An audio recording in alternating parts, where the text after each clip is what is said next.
This was interesting. They encounter synchrotron radiation in space. Does this make scientific sense? Scans indicating minor synchrotron flux emanating from inside the nebula. Perhaps that has affected our warp capabilities. So what is synchrotron flux?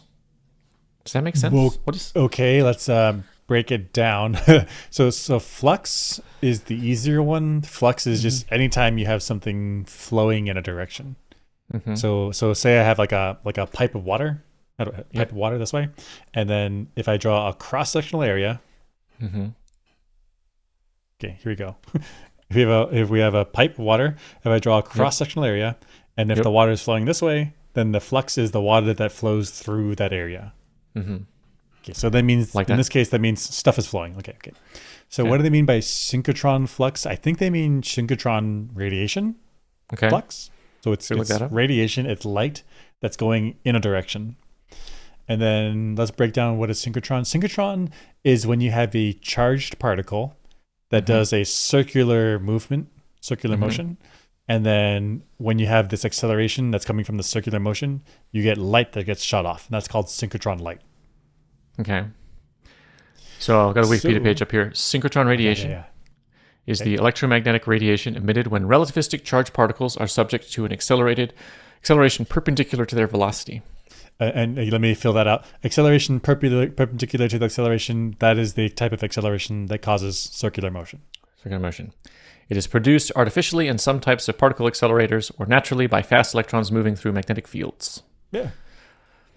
So the nebula has magnetic fields, and there's a bunch of charged particles doing circular motion-ish in the nebula and emitting synchrotron radiation, which is essentially light. Light, yep. At some frequency, wavelength. Yep. And so what... Let me hear what they say again.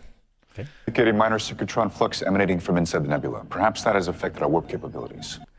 So it's a sufficient, intensity that it's affecting their warp capabilities.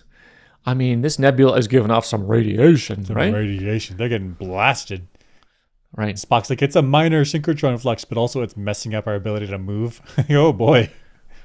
Right, because ultimately, once the synchrotron radiation leaves the charged particle, is emitted by the charged particle, at that point, it's just light, right? Yep. It's nothing. Yep. It could have polarization properties. It could have intensity. It could have wavelengths. But at that point, it's just light going through space.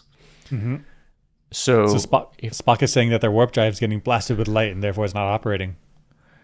Right, which means the only difference between ambient light in flying through the universe or the galaxy and this light must be intensity, right? It can't have any special properties. Yeah, I don't think so. I think he just says synchrotron light because he happens to know where it came from. Like if the light came from a pulsar, it'd be like pulsar light, I guess. Oh yeah. So really, the problem is not that it's synchrotron; it's intense. It's intense. Yeah. I think so. It's got to be. Interesting. Is there a natural process that could create sufficient intensity like that? Well, I don't know the capabilities of warp drive and how resilient it is to radiation, but it seems unusual. Seems unusual given warp drive technology. I'm not knowledgeable the specific details about all warp drives, that particularly this era, but it's possible that a synchrotron flux could damage it. Yeah. Interesting.